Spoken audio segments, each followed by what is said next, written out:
ప్రతి ఒక్కరూ కూడా తెలుసుకోండి, జూలై నెల 21 ఆదివారము పౌర్ణమి, ఆషాఢ శుద్ధ పౌర్ణమి. ఆషాఢ మాసంలో వచ్చే పౌర్ణమిని వ్యాస పౌర్ణమి, గురు పౌర్ణమి అంటారు.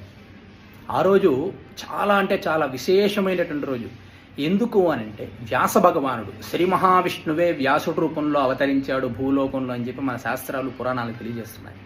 మనకి చతుర్వేదాలని, అష్టాదశ పురాణాలని ఎన్నో ఎన్నో ఎన్నో ఆ యొక్క వ్యాస భగవానుడు మనకి మానవాళికి అందించాడు. అందుగురించే ఆయన జన్మదినం ఆషాఢ పౌర్ణమి. ఆ రోజు ఆయన జన్మదినానికి ప్రత్యేకగా అందరూ కూడా గురు పౌర్ణమి జరిపించుకుంటారు. ప్రపంచానికి అందరికీ మొట్టమొదటి గురువు వ్యాస భగవానుడు.